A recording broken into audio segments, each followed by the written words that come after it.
Good evening to all of you. आज जो topic हम लोग कवर करने जा रहे हैं यह है लूप्स इन वीबीए, या दूसरे शब्दों में आप कह सकते हैं कि loop statement in VBA. JavaScript में हम लोग ने पढ़ा ही हुआ था इस चीज़ को कि जब भी हम किसी वैल्यू या किसी स्टेटमेंट को एक निश्चित संख्या की आधार पर जो या एक नंबर ऑफ़ टाइम्स बोल सकते हैं आप उसको, एक निश्चित संख्या में रिपीट करना चाहते हैं या दोहराना चाहते हैं, तो उस समय जो स्टेटमेंट यूज किए जाते हैं वो लूप स्टेटमेंट कहलाते हैं। और लूप के द्वारा कोई भी वैल्यू को तब तक रिपीट किया जाता है जब तक उसमें जो आपने कंडीशन दी है वो कंडीशन पूरी नहीं हो जाती है, तब तक लूप उस चीज़ को रिपीट करता रहता है। फॉर एग्ज़ाम्पल, आपने यदि कोई कंडीशन दे दी कि आपको 1 से लेकर 10 तक रिपीट करना, मतलब 1 से लेकर 10 तक के मध्य की जितनी भी संख्याएं रहेंगी लूप के माध्यम से वो सभी प्रदर्शित हो जाएंगी। लेकिन यहाँ पर एक चीज़ और देखने वाली होती है कि जो शर्त रहती है वो शर्त आप कैसे लगाते हैं, शर्त कहाँ तक जाएगी, शर्त में वृद्धि होनी है या कमी होनी है शर्त के अनुसार। तो ये सब थोड़े से पॉइंट्स यहाँ पर देखने वाले होते हैं। अब प्रश्न ये उठता है कि भाई आखिर लूप का प्रयोग जो होता है वो हम प्रोग्राम में करते क्यों हैं। पहला तो मैंने बता दिया रिपीट करना या दोहराना। दूसरा, इसमें यदि आप लोग देखेंगे तो जो प्रोग्राम आप बना रहे हैं तो जितनी ज़्यादा वैल्यूज़ रहेंगी प्रोग्राम की कोड साइज़ भी आपकी या जो कोडिंग की आकार रहेगा वो भी बहुत ज़्यादा बड़ा हो जाएगा। तो ऐसी सिचुएशन में यदि मान लीजिए प्रोग्राम में कोई गलती या एरर आता है तो उस एरर को ढूंढ पाना और ढूंढ करके तुरंत दूर कर पाना ये पॉसिबल नहीं होता है। तो इसमें क्या होता है बेटा कि हमारा जो प्रीशियस टाइम रहता है या बहुमूल्य समय रहता है वो भी चला जाता है, और साथ साथ में प्रोग्राम की जो कॉम्प्लेक्सिटी रहती है तो मेंटल स्ट्रेस, मानसिक तनाव अलग मिल जाता है आपको। तो उस समस्या के समाधान के लिए भी आप देख सकते हैं कि आपके लिए भी बेनिफिशियल है, साथ साथ आपके कंप्यूटर के लिए भी ये काफ़ी बेनिफिशियल रहता है। कारण उसका ये रहता है कि जो आपने प्रोग्राम बनाया है, अब प्रोग्राम बना, मान लीजिए आपने कोई 10 लाइन का प्रोग्राम बनाया, कोई 100 लाइन का, तो 100 लाइन का यदि आपने प्रोग्राम बनाया तो वो 100 लाइन का प्रोग्राम जो रहेगा वो 10 लाइन के प्रोग्राम की तुलना में आपको जो कंप्यूटर सिस्टम आपका होता है उसकी मेमोरी को भी कंज्यूम करेगा या उसकी मेमोरी की भी खपत करेगा, साथ साथ आपके जो प्रोसेसर का टाइम है वो भी लॉस जाएगा। तो इन सब चीज़ों को दूर करने के लिए कि भाई ये भले ही माइक्रो सेकेंड्स में होते हैं, हम आप नहीं समझ पाते, लेकिन फिर भी ये डिलेस कहलाते हैं। तो ये डिलेस को दूर करने के लिए आप लूप स्टेटमेंट का प्रयोग करते हैं। हर प्रोग्रामिंग भाषा में लूप्स होते हैं। ठीक उसी प्रकार से हमारे जो VBA या विजुअल बेसिक फॉर एप्लीकेशन लोग स्टडी कर रहे हैं इसमें भी लूप होते हैं। अब आते हैं बेटा इसके बाद इसके प्रकारों के ऊपर कि भाई कितने प्रकार के लूप होते हैं। सामान्य रूप में यदि हम देखें तो कितने प्रकार के लूप्स होते हैं हमारे VBA में, तो इसको देखने के लिए पहला लूप जो है हमारा, ये लूप कहलाता है, ध्यान रखिएगा, डू वाइल लूप। क्या लूप है आपका? Do while loop. Do while दोनों कीवर्ड्स हैं आपके। इन कीवर्ड्स के प्रॉपर अरेंजमेंट के बाद ही आप लोग को पूरा इसमें लिखना पड़ता है। ये लूप जो होता है ये प्रारंभ और समाप्त होने पर शर्त को चेक करता है, और जब तक शर्त सही रहती है तब तक ये स्टेटमेंट या वैल्यू को रिपीट करते रहता है। हमारे कहने का मतलब वही है कि जब तक आपने जो कंडीशन दी है उस तक आपका लूप की संख्याएं नहीं पहुंच जाती या आपके आउटपुट्स उस वैल्यू तक नहीं पहुंच जाते, तब तक ये रिपीट होता रहता है। और जैसे ही ये पूरा हो जाता है तो ये लूप से बाहर आ जाते हैं, और इस सिचुएशन या इस अवस्था को कहा जाता है लूप एग्जिट। मतलब जब हम लूप हमारा प्रोग्राम में चल रहा है और जब हम उससे बाहर निकल आ रहे हैं तो वो कहलाता है लूप एग्जिट। ठीक है, तो इसका यदि आप सिंटैक्स देखें, सिंटैक्स मतलब इसका जो प्रारूप है कि भाई कैसे इसको प्रयोग किया जाएगा, तो यहाँ पर बेटा यदि आप लोग देखेंगे तो उसको प्रयोग करने की जो विधि है वो कुछ इस प्रकार से है कि फ़र्स्ट ऑफ ऑल आपको क्या लिखना पड़ेगा, यहाँ पर डू वाइल लिखना पड़ेगा। ठीक है, आपको लिखना क्या पड़ेगा, यहाँ पर डू वाइल लिखना पड़ेगा।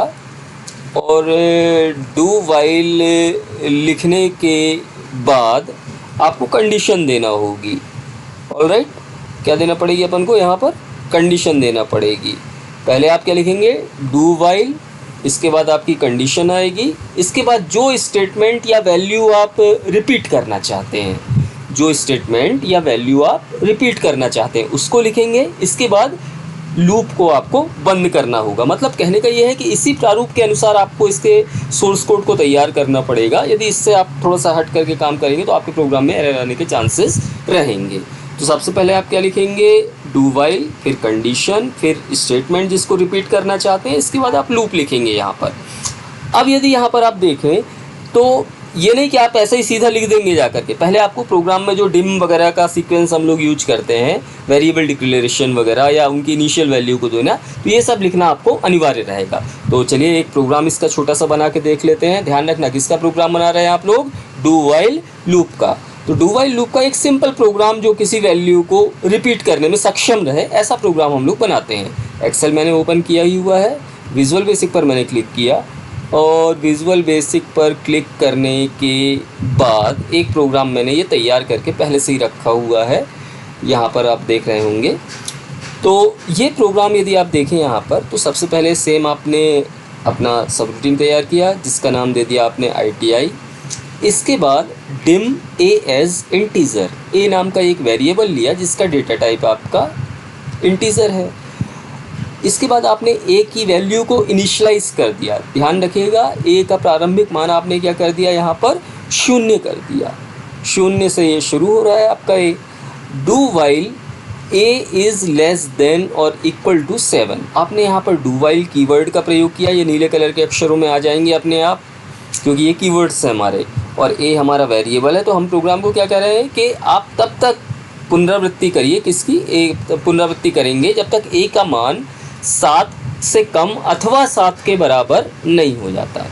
मतलब या तो 7 से कम रहे या 7 के बराबर रहे। तो कंडीशन सही कब होएगी, जब ए का मान 7 के बराबर हो जाएगा। इसके बाद मैसेज बॉक्स के अंदर आप यहाँ पर ए की वैल्यू को आउटपुट के रूप में चाह रहे हैं, तो यहाँ पर मैसेज बॉक्स ए कर दिया। इसके बाद अगली लाइन में आपने लिखा ए इक्वल टू ए प्लस 1। क्यों, क्योंकि भाई ए का प्रारंभिक मान 0 है और इसको मेरे को 7 तक ले करके जाना है। तो 0 वैल्यू है, तो उसमें जब तक 1 नहीं जुड़ेगा तब तक हम अगली संख्या पर नहीं पहुंच पाएंगे। तो ये 1 इसमें जुड़ा हुआ है और ये कब तक जुड़ता रहेगा, जब तक कि इसकी वैल्यू 7 नहीं हो जाती। फॉर एग्जांपल यदि ये लूप चलेगा तो सबसे पहला मान 0, 0 के पश्चात 0 घन 1 बराबर 1, फिर ए की वैल्यू 1 हो गई आपकी, फिर उसमें 1 जुड़ा तो ए की वैल्यू हो जाएगी 2, 3, 4, 5, 6, 7, सो ऑन आपका ये 7 तक चलेगा। मतलब ये जो संख्या है आपकी, यहाँ पर ये जो वैल्यू दी है आपने, ये कंडीशन जब तक सैचुरेटेड या पूर्ण नहीं होगी तब तक ये लूप आपका कंटिन्यू चलता रहेगा और जैसे ही ये सैचुरेटेड हो जाएगा तो लूप आपका बाहर हो जाएगा। और इसके बाद बेटा यहाँ पर लास्ट में आपने लूप लगाया हुआ है और इस कोड के अंत में आपका जो ऑटोमेटिकली इंड सब आता है वो इंड सब यहाँ पर आ चुका है। तो इस तरीके से ये जो प्रोग्राम हमारा है ये लूप का पहला प्रकार है जिसको हमने कहा है यहाँ पर डू वाइल। अब ध्यान एक चीज़ का और रखेंगे कि ये जो डू वाइल लूप रहता है ये एंट्री कंट्रोल्ड लूप भी कहलाता है। ध्यान रखिएगा, ये जो डू वाइल लूप रहता है आपका, इसको हम लोग एंट्री कंट्रोल्ड लूप भी कहते हैं। क्या कहते हैं, एंट्री कंट्रोल। मैं टाइप किए दे रहा हूँ यहीं पर, समझ लीजिएगा आप लोग। एंट्री कंट्रोल्ड लूप भी कहा जाता है किसको, आपके डू वाइल को। अब डू वाइल को एंट्री कंट्रोल्ड क्यों बोल रहे हो आप लोग, क्योंकि आप जैसे ही एंटर करोगे तो सबसे पहले शर्त को चेक किया जाएगा, पहले शर्त को चेक किया जाएगा, इसके बाद कोई काम किया जाएगा। जबकि दूसरे प्रकार के जो रहेंगे, अन्य प्रकार के अभी अपन आगे पढ़ेंगे, तो उनमें थोड़ा सा अलग रहेगा। तो एंट्री कंट्रोल्ड का मतलब इस प्रकार का जो लूप रहता है, इसमें लूप को पहले लगाया जाता है और इसके बाद किसी चीज़ का एग्जीक्यूशन होता है। तो ये एंट्री कंट्रोल्ड लूप है। ये पहले शर्त को जांचेगा, ध्यान रखना, ये शर्त को सबसे पहले जांचेगा और जांचने के बाद स्टेटमेंट को आउटपुट के रूप में देगा। मतलब शर्त चेक करेगा ही करेगा और शर्त जब तक सही रहेगी तब तक ये कंटिन्यू आपका चलता जाएगा। ठीक है, तो एक प्रोग्राम इसका हम लोग ने ये यहाँ पर देखा, तो इसको क्या कहते हैं हम लोग, एंट्री कंट्रोल्ड लूप कहते हैं। फिर से देख लीजिए, यहाँ पर सब रूटीन, एक को आपने इंटीजर डेटा टाइप में लिया, ए का प्रारंभिक मान 0, do while a is less than और इक्वल टू 7 मीन्स ए कहाँ तक चलेगा, जब तक कि ए की वैल्यू 7 ना हो जाए। इसके बाद मैसेज बॉक्स में आपने ए को आउटपुट के रूप में शो किया। इसके बाद ए बराबर ए प्लस 1 मीन्स यदि ए का मान 0 है तो उसमें 1 जोड़े तो ए का मान 1 हो जाए। फिर शर्त को चेक करें, फिर इसमें चेंज करें, फिर शर्त को चेक करें, फिर इसमें चेंज करें। तो इस टाइप से ये चलता जाएगा आपका। और चलने के बाद जब इसका आउटपुट आप देखेंगे तो रन बटन पर आपने क्लिक किया तो ये देखिए यहाँ पर पहले क्या आ गया, आपका 0 आ गया, क्योंकि ए का प्रारंभिक मान आपका क्या था, 0 था। Okay okay okay okay okay okay 6 10 7। अब मैं जैसे ओके बटन पर क्लिक करूँगा तो ये लूप से बाहर आ गए, आप कोड एडिटर पे आ गए। तो एक प्रक्रिया जो कहलाती है, इस प्रक्रिया को हम कहते हैं लूप एग्जिट। मतलब जब हम लूप से बाहर हो गए हैं तो ये लूप एग्जिट हो गया आपका। तो ये पुनरावृत्ति के लिए प्रयोग किया है। आप चाहें तो यहाँ पर इंटीजर की जगह किसी स्ट्रिंग को भी रिपीट करवा सकते हैं। आपकी चॉइस के ऊपर डिपेंड है कि आप इसमें किस चीज़ को रिपीट करवाना चाहते हैं या किस चीज़ की पुनरावृत्ति आप करना चाहते हैं। जो डेटा आपका है वो चाहे तो डेट के प्रारूप में रहे, चाहे दशमलव के संख्या के रूप में, चाहे पूर्णांक संख्या के रूप में, चाहे शाब्दिक रूप या स्ट्रिंग के रूप में रहे। तो आपके ऊपर डिपेंड है कि आप कैसे इसमें आउटपुट चाह रहे हैं। इस तरीके से यदि इसमें 2 वैल्यू आप ले लेते तो आप किसी दी गई संख्या का टेबल भी प्रिंट कर सकते थे। तो कई चीज़ें हैं जो लूप में हम लोग कर सकते हैं। तो ठीक है, ऑलराइट। तो ये हमने बेटा देखा हुआ है यहाँ पर लूप का पहला प्रकार, जिसको कहा गया था डू वाइल लूप। तो ये जो प्रोग्राम था ये किसका था, हमारा डू वाइल लूप का, और इसको कहा जाता है entry controlled loop. Entry controlled loop का दूसरा प्रकार में ही आता है आपका, जिसको कहा जाता है do until loop. Do until loop. तो इसमें कुछ नहीं, थोड़ा सा चेंज बस है। जहाँ पर हम वाइल कीवर्ड का प्रयोग कर रहे थे उसकी जगह अंटिल कीवर्ड का प्रयोग करते हैं। और ये लूप तब तक एग्जीक्यूट होता रहता है जब तक कि आपकी दी गई शर्त गलत नहीं हो जाती, तब तक ये एग्जीक्यूट होता रहता है। माने उसी के समान है, थोड़ा सा वर्ड्स का हेर फेर यहाँ पर कर दिया जाता। और ध्यान लेकिन ये रखिएगा कि ये भी एंट्री कंट्रोल्ड है, ठीक है। जैसा हमारा ये वाला जो लूप था, इस लूप को हमने क्या बोला था, एंट्री कंट्रोल्ड कहा था। बिकॉज ऑफ दैट कि पहले आप जब जाते हैं इसके प्रोग्राम के एग्जीक्यूशन पर तो पहले ये शर्त को चेक करता है। दैट्स वाई इसको कहते हैं हम लोग एंट्री कंट्रोल्ड लूप। तो it is also a kind of entry controlled loop, जिसको हमने कहा डू अंटिल लूप। अंतर अब यहाँ पे क्या आ रहा है कि जहाँ पर हमने वाइल कीवर्ड का प्रयोग किया हुआ था उसके स्थान पर हमने यहाँ पर अंटिल कीवर्ड का प्रयोग किया हुआ है। सेम उसी प्रोग्राम में चलते हैं और उसी में चेंज कर लेते हैं थोड़ा सा। ऑलराइट, यहाँ पर जो था ये मैंने क्या यूज़ किया हुआ था, वाइल। यहाँ पर मैंने यूज़ कर लिया अंटिल, UNTIL। ऑलराइट, तो यहाँ पर मैंने क्या यूज़ किया हुआ है, अंटिल यूज़ किया हुआ है। अब यहाँ पर यदि आप इस प्रोग्राम को रन करते हैं तो सेम वही आउटपुट आपके सामने आ जाएगा। ऑलराइट, रन मैं कर रहा हूँ इसको।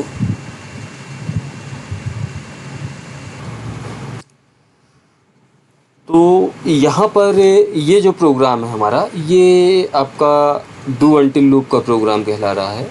और इस डू अंटिल लूप में यदि आप देखें तो यहाँ पर मैंने थोड़ा सा चेंज किया हुआ है। जहाँ पर ये लेस देन और इक्वल टू का निशान था और ये ग्रेटर देन और इक्वल टू का कर दिया। मतलब कब तक चेक करेगा, जब तक इसकी वैल्यू 7 के बराबर या 7 से अधिक नहीं हो जाती। तो यहाँ पे 7 के बराबर मतलब ये 7 पर ही रुक जाएगा। और यदि आपने केवल ग्रेटर देन का निशान यहाँ लगाया होता तो ये आपका 8 तक चलता, क्योंकि 7 से बड़ा होता है 8। मतलब कंडीशन को फॉल्स करने के बाद ये बाहर आता। तो जैसा अपन ने इसके बारे में डेफिनेशन में भी देखा था कि यह लूप तब तक क्रियान्वित या एग्जीक्यूट होता है जब तक कि दी गई शर्त असत्य न हो जाए। मतलब 7 के पार जब ये 8 पे जाता तो शर्त असत्य हो जाती, लेकिन 8 को दिखाने के बाद ये हमको आउटपुट में बोलना चाहिए प्रोग्राम विंडो पर बाहर लेके आता। तो यहाँ पर यदि आप इसको थोड़ा सा एग्जीक्यूट करके देखेंगे तो यहाँ पर अपन को सिचुएशन क्लियर हो जाएगी। ये प्रोग्राम को आपने रन किया, 1 then 2 then 3 then 4 then 5 then 6 7 8, ये 7 आ गया आपका यहाँ पर ही आउटपुट में। लेकिन इसी के विपरीत यहाँ पर यदि आप इक्वल टू 7 को हटा देंगे तो शर्त असत्य कब होगी, जब इसकी वैल्यू 7 हो जाएगी। 7 कब पता चलेगा, 7 को तो ये दिखाएगा, लेकिन ये 8 को दिखाएगा, फिर जाकर के चेक करेगा कि नहीं यार मेरी वैल्यू तो अब गलत हो गई है, मैंने 8 को दिखा दिया है, मतलब एक गलत वैल्यू भी आपको ये देगा। तो यहाँ आपने इसको रन किया तो यहाँ पर देखिएगा आउटपुट 1 then 2 3 4 5 6 7 then 8। ये 8 यहाँ पर आ रहा है, जबकि आपने तो 7 तक चलाया था, लेकिन ये एक्स्ट्रा 1 दिखा रहा। अब इसको लगा कि मेरे से गलती हो गई, तो शर्त के असत्य होने पर जैसे आप ओके बटन पे क्लिक करेंगे हम लूप से बाहर आकर के अपनी कोड विंडो पे आ जाएंगे। तो ये प्रैक्टिकली मैंने आपको बता दिया कि जो डू वाइल लूप रहता है वो लूप कब तक काम करता है, जब तक दी गई शर्त सही रहती है। ऑलराइट, कब तक काम करेगा, जब तक दी गई शर्त सही रहती है। लेकिन ये लूप शर्त के गलत होने के बाद भी एक बार एग्जीक्यूट होता है, और जब इसको पता चलता है कि अरे शर्त तो गलत हो गई है, तो ये आपको प्रोग्राम में वापस ले आता है या लूप से एग्जिट हो जाता है। तो ये डिफरेंस है किसके बीच में, आपका डू वाइल और डू अंटिल के बीच में। कि डू वाइल जो रहता है उसके द्वारा क्या होता है कि जब तक आपकी शर्त सही रहती है तब तक ये अपने आप को रिपीट करता रहता है, लेकिन डू अंटिल जो रहता है जब आपकी शर्त गलत हो जाती है और गलत हो जाने के बाद वो फिर एक बार आउटपुट देता है और फिर आपको बाहर ले जाता है। तो ये अंतर है हमारा डू वाइल और डू अंटिल लूप में। डू अंटिल लूप के बाद लूप का जो तीसरा प्रकार आता है आपका VBA के अंतर्गत, ये कहलाता है डू लूप वाइल। ध्यान रखिएगा, अभी तक हम लोग क्या देख रहे थे, एंट्री कंट्रोल्ड लूप, मतलब जिनमें प्रोग्राम के प्रारंभ में ही शर्त को चेक कर लिया जाता है। फिर जैसा भी हो कोई दिक्कत वाली बात नहीं, चाहे शर्त गलत सही रहने तक का आपका आउटपुट दे ये, चाहे शर्त के गलत रहने तक का दे। तो यहाँ पर ये जो लूप का प्रकार है डू लूप वाइल, इसको कहा जाता है वास्तव में एग्जिट कंट्रोल लूप। मतलब जो शर्त प्रोग्राम के शुरू में ये चेक नहीं करेगा, ये शर्त को प्रोग्राम के लास्ट में या अंत में चेक करेगा, इसलिए ये कहलाता है आपका एग्जिट कंट्रोल्ड लूप। ऑलराइट, तो इसको क्या कहा जाता है यहाँ पर, एग्जिट कंट्रोल्ड लूप। मतलब प्रोग्राम को रन करने के बाद अंत में ये शर्त को चेक करता है। तो यहाँ पर यदि आप देखें तो पहले क्या होगा, आपका आउटपुट आएगा फिर लूप को चेक किया जाएगा। जबकि पहले क्या होता था पुराने एंट्री कंट्रोल्ड में कि पहले शर्त चेक होती थी फिर आउटपुट दिया जाता था, भले ही वो सही रहने तक रहे चाहे गलत रहने तक रहे। अब इसका सिंटैक्स यदि आप देखें, ये देखिए इस प्रकार के लूप में लूप स्टेटमेंट शर्त के सत्य रहने तक निरंतर रिपीट होता है, लेकिन इसमें जो शर्त होती है या कंट्रोल आपकी कंडीशन होती है वो आप प्रोग्राम के अंत में प्लेस करते हैं। ठीक है, बाद में ही प्लेस करेंगे अपने स्टेटमेंट के, इसको कहीं और प्लेस नहीं करेंगे। कभी भी आप कितना भी बड़ा प्रोग्राम बनाएं, लेकिन इसका जो सीक्वेंस रहेगा ये यही रहेगा कि फर्स्ट ऑफ ऑल आप यहाँ पर डू कीवर्ड का यूज़ करेंगे। डू कीवर्ड का प्रयोग करने के बाद आपको यहाँ पर जिस स्टेटमेंट या वैल्यू को आप रिपीट करना चाहते हैं वो स्टेटमेंट या वैल्यू लेंगे, और इसके बाद आप यहाँ पर लूप वाइल देन कंडीशन लिखेंगे। Alright, do loop while condition आपको यहाँ पर लिखना पड़ेगी। तो ये कहलाता है आपका डू लूप वाइल। अब इसी के प्रोग्राम को अपन एक बार बना करके देख लेते हैं कि वास्तव में प्रोग्राम कैसे काम करता है। हमारा एग्जिट कंट्रोल लूप है, ध्यान रखिएगा। ऑलराइट, तो यहाँ पर सेम वही आपका चेंजेस मैं कर दे रहा हूँ। इसमें एक को मैं यथावत अपने वेरिएबल के नाम को ज़्यादा टाइप न करते हुए यथावत में रख रहा हूँ।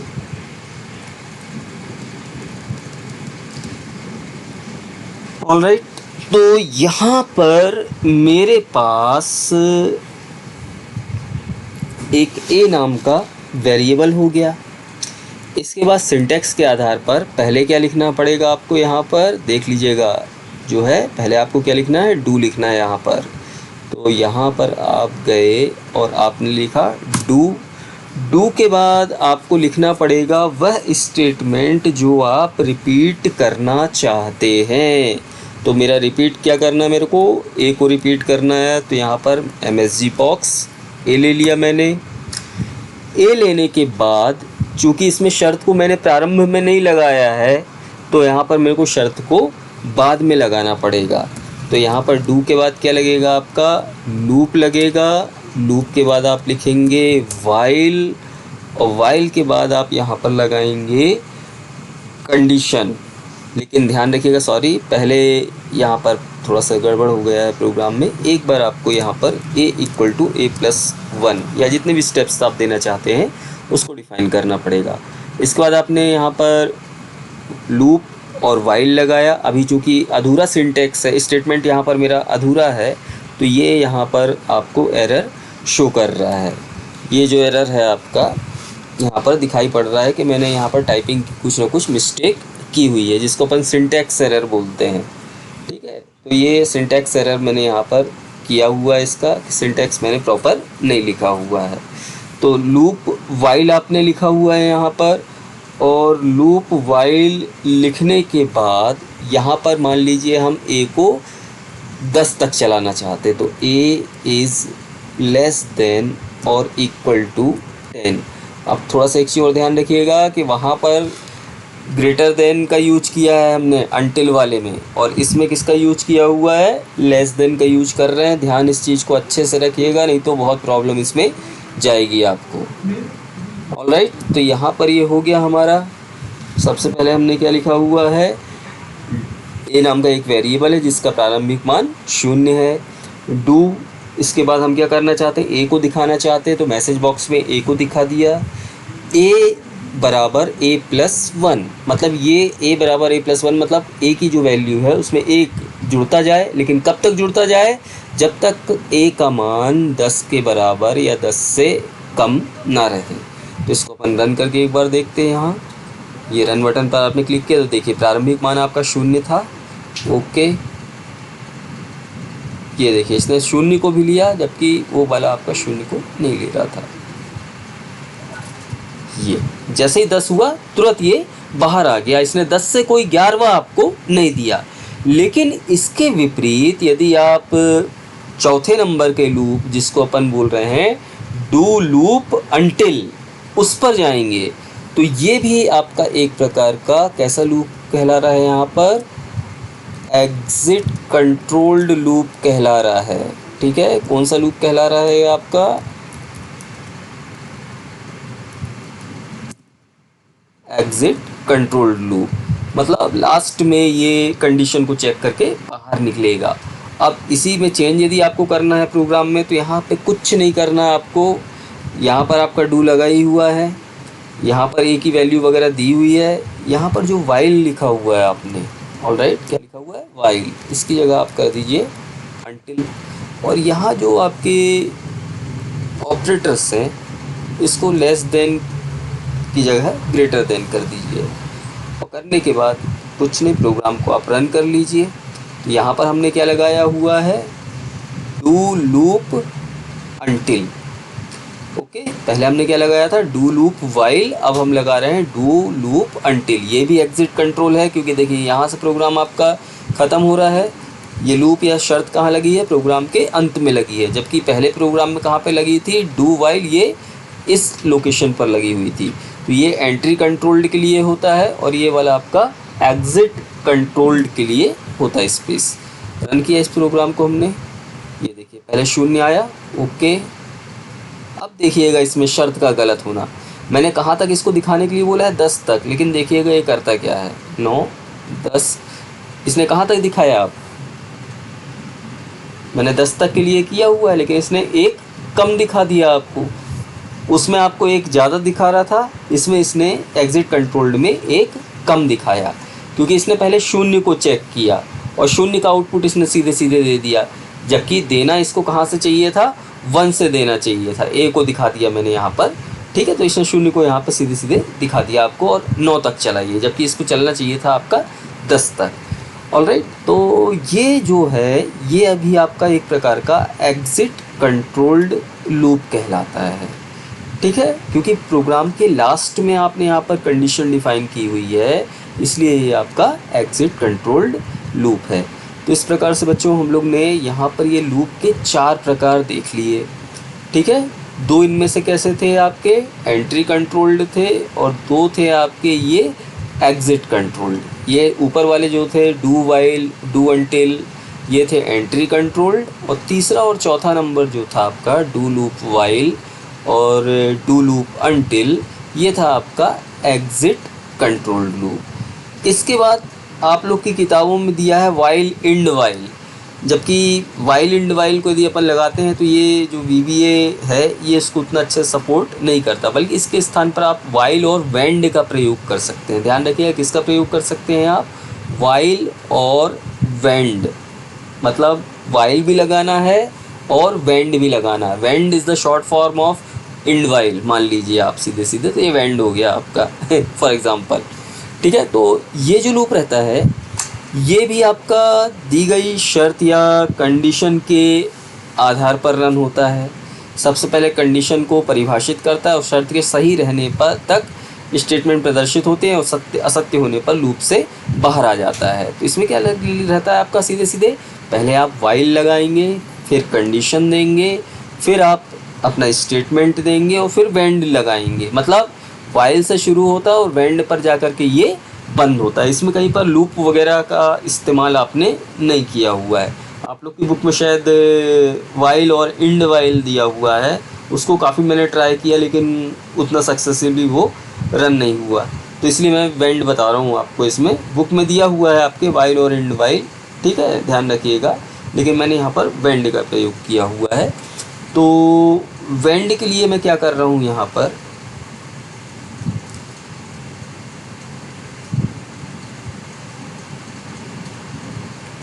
यहाँ पर प्रोग्राम को यथावत आपने रहने दिया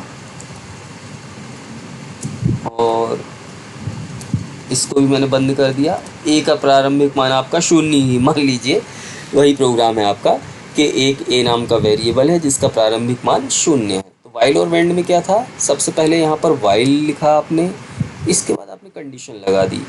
यहाँ पर कंडीशन मैंने लगा दी ए इज़ लेस देन और इक्वल टू 10। क्या लगा दी, ए इज़ लेस देन और इक्वल टू 10, मतलब ये कहाँ तक चले, जब तक इसका वैल्यू 10 तक का ना हो जाए या लेस देन ना हो जाए उससे। और यहाँ पर मैंने लिखा MSG बॉक्स। MSG बॉक्स में आपने किसको शो करना है, ए को शो करना है, तो यहाँ ए लिखा आपने। इसके बाद ए इक्वल टू ए प्लस 1, मतलब ए के मान में 1 की वृद्धि करता जाए। आप चाहो तो 2 की भी कर सकते हो, 3 की भी कर सकते हो, आपकी चॉइस के ऊपर डिपेंड है ये। ऑलराइट, एंटर बटन दबाया आपने यहाँ पर और यहाँ पर वेंड WEND ये टाइप कर दिया, रन किया प्रोग्राम को आपने। 0 1 2 3 4 सो ऑन में क्लिक करते जाता हूँ यहाँ पर, और यहाँ पर आप देखेंगे कि ये 0 से लेकर 10 तक का पूर्ण आउटपुट आपको दे रहा है। और जैसे इसकी वैल्यू 10 के बराबर हो जा रही है, ये अपने एग्जीक्यूशन से बाहर निकल कर आपके कोड एडिटर पर आ जा रहा है, और कोड एडिटर पर आने के बाद हम देख रहे हैं यहाँ पर आउटपुट आपका हट जाता है। तो ये कहलाता है आपका वाइल और वेंड, मतलब वाइल और वेंड दोनों का ये कॉम्बिनेशन कहलाता है। इसके बिना इसमें और कोई कार्य नहीं किया जा सकता जब तक इसका कॉम्बिनेशन आप यूज़ नहीं करेंगे। लेकिन ध्यान रखेंगे यहाँ पर कोई भी शब्द लूप या अन्य किसी शब्द का प्रयोग नहीं किया है। यहाँ सीधे कंडीशन अप्लाई कर दी है कि जब तक ए का मान 10 से कम अथवा 10 के बराबर रहे तब तक ये लूप अपनी पुनरावृत्ति या रिपीटेशन करता रहे। तो ये हो गया आपके लूप का 5वां प्रकार। इसके बाद तो यहाँ पर हमने देखा कि ये वाइल और वेंड का कैसे इस्तेमाल किया गया है। अब यहाँ पर आप रिवर्स ऑर्डर में भी यूज़ कर सकते हैं। यदि आपने ए का प्रारंभिक मान 100 कर दिया और आप इसको 1 तक चलाना चाहते हैं तो यहाँ पर जो a=a+1 है इसकी जगह आपको a-1 करना पड़ेगा। ये छोटी छोटी चीज़ें आप लोग को याद होंगी जो अपन लोग ने जावास्क्रिप्ट में काफ़ी अच्छे से देखी हुई थी। तो इसके बाद लूप का जो अंतिम प्रकार रहता है आपका, ये लूप का जो प्रकार रहता है ये कहलाता है आपका सबसे लास्ट जो है, इसको कहा जाता है फॉर नेक्स्ट लूप। ऑलराइट, क्या कहलाता है ये आपका? For next loop. ये फॉर लूप सेम वही जावास्क्रिप्ट टाइप से ही है आपका।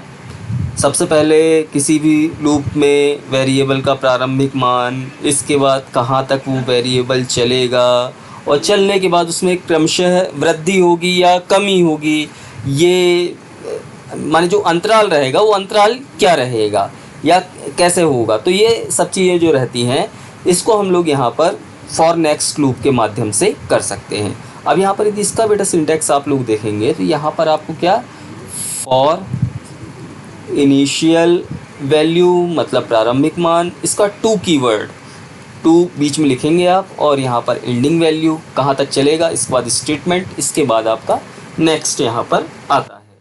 तो इसका प्रोग्राम बहुत ही सिंपल रहता है, बहुत ही ज़्यादा सिंपल रहता है। मुश्किल से 3-4 लाइन के अंदर ये प्रोग्राम तैयार हो जाता है। अब फॉर लूप को यदि आप देखें यहाँ पर, तो इसको मैं पूरा हटा दे रहा हूँ यहाँ पर से, और हटाने के बाद मैंने फिर से डिम x ले लिया वेरिएबल एज इंटीजर। ओके, सीधे यहाँ पर आपने x को इनिशलाइज कर दिया, कुछ नहीं करना है। यहाँ पर आप सीधे फॉर लगाइए, for x equal to initial value 1 2 10। अब चूँकि यहाँ पर आप डिफ़ॉल्ट मेथड का यूज़ कर रहे हैं इसलिए स्टेप वगैरह लगाने की आपको आवश्यकता नहीं है। आप 1 से लेकर क्रमशः 10 तक के अंक चाह रहे हैं या 1 to 10 काउंटिंग चाह रहे हैं, तो यहाँ पर आपको किसी भी प्रकार का स्टेप वगैरह लगाने की आवश्यकता नहीं रहेगी। स्टेप आपका ऑप्शनल होता है या वैकल्पिक रूप में प्रयोग होता है कि जब आप वैल्यू के बीच में कुछ अंतराल लाना चाहते हैं, कि जैसे 1 आए, इसके बाद आपका 3 आए, इसके बाद 6 आए, इसके बाद 9 आए, इस टाइप से आपकी यदि वैल्यू है तो आप उस समय इसका यूज कर सकते हैं। ठीक है, तो यहाँ पर मेरे को 1 से लेकर 10 तक की गिनती चाहिए, तो मैंने यहाँ पर x equal to 1 to 10 type किया, और x equal to 1 to 10 type करने के बाद ना आउटपुट देने के लिए भाई यहाँ पर मैसेज बॉक्स का प्रयोग करना अनिवार्य होगा। तो यहाँ पर आपने मैसेज बॉक्स के अंदर x को कॉल कर लिया, और x को कॉल करने के बाद यहाँ पर अंत में आपने लगा दिया नेक्स्ट, मतलब आगे बढ़े। कब तक आगे बढ़े? जब तक 1 से लेकर 10 तक की वैल्यू हमारे सामने ना आ जाए। और नेक्स्ट मतलब पहले ये 1 प्रिंट करेगा यहाँ पर, क्योंकि x का प्रारंभिक मान 1 दिया है। फिर नेक्स्ट 10 को चेक करेगा, नेक्स्ट में 10 से कम वैल्यू आ रही तो 2 कर देगा, फिर 3 कर देगा, 4 कर देगा। इस टाइप से ये आपका चलता है प्रोग्राम। रन करते हैं इसको, ये देखिए 1 2 3 4 5 6 7 8 9 10। ओके, तो जैसे ये 10 हुआ, शर्त जहाँ पूर्ण हुई इसने आपको वापस आपकी विंडो पर, कोड विंडो जो है या कोड एडिटर, उस पर ला करके छोड़ दिया। तो इस टाइप से ये जो प्रोग्राम रहता है आपका, ये सबसे सिंपल होता है भाई कि यहाँ पर किसी वेरिएबल का प्रारंभिक मान लेंगे और कहाँ तक वो वेरिएबल आपका जाएगा या लास्ट वैल्यू उसकी क्या रहेगी वो वैल्यू दे देंगे आप, और इस टाइप से आप इस प्रोग्राम को बना सकते हैं। लेकिन मान लीजिए यदि आप ये चाहते हैं कि आपको 1 से लेकर सपोज़ कीजिए 100 तक का संख्या चाहिए, क्या चाहिए, आपका उद्देश्य क्या है भाई? हमको 1 से लेकर के 100 तक की संख्याएं चाहिए। कौन सी संख्याएं? जो संख्याएं विषम हैं। ठीक है, कैसी संख्याएं चाहिए आपको? जो संख्याएं विषम हैं। तो यहाँ पर आपको 1 में क्या जोड़ा जाए तो विषम संख्या है, तो यहाँ पर आपको सीधे लिखना पड़ेगा स्टेप। स्टेप मतलब अंतराल कितना रहेगा? 2 का अंतराल रहे, मतलब 1 में 2 जुड़े तो ए की वैल्यू, एक्स की वैल्यू आपकी हो जाए 3, फिर एक्स की वैल्यू जब 3 हो जाए तो उसमें 2 जुड़े तो वैल्यू हो जाए 5, 100, 5 के बाद 7, 7 के बाद 9। तो इस टाइप से ये जो स्टेप 2 है ये क्या करेगा कि इस x की वैल्यू में इस 2 को जोड़ देगा। तो 2 को जोड़ने से क्या हो रहा है अपने पास प्रक्रिया, 2 धन 1 बराबर 3। ए की वैल्यू फिर 3 हो जाएगी। इस टाइप से आप, इसमें टाइपिंग नहीं होगा क्योंकि कोड एडिटर है ये, तो यहाँ से इस टाइप से आप इसमें अपना फॉर लूप का इस्तेमाल कर सकते हैं। ये कहलाया आपका फॉर लूप। तो आई होप ये क्लास में आप लोग को ऑनलाइन क्लास से थोड़ा और ज़्यादा ही समझ में आया होगा, क्योंकि उस समय क्या होता है कि कई प्रकार के आवाज़ मेरे कानों में भी पड़ती रहती है और कई प्रकार के व्यवधान उत्पन्न होते हैं। तो इसलिए मैंने आज ये वाली क्लास आपको दे दी। यूट्यूब पर मैं अपलोड कर रहा हूँ, एक बार देख लीजिएगा। और जहाँ जो हो, जैसा कोई प्रॉब्लम यदि आती है तो व्हाट्सएप आप लोग कर दीजिएगा, तो उसी से अपन जब ऑनलाइन क्लास में आएंगे तो डिस्कशन कर लेंगे। थोड़ा व्यक्तिगत कार्य इस समय चल रहा है, इसलिए ऑनलाइन क्लास में कंटिन्यू नहीं आ रहा हूँ मैं, ठीक है। और जैसे ही मैं फुर्सत हो जाता हूँ थोड़ा काम से, तो इसके बाद मैं कंटिन्यू कर दूँगा। Okay, thank you, good night to all of you.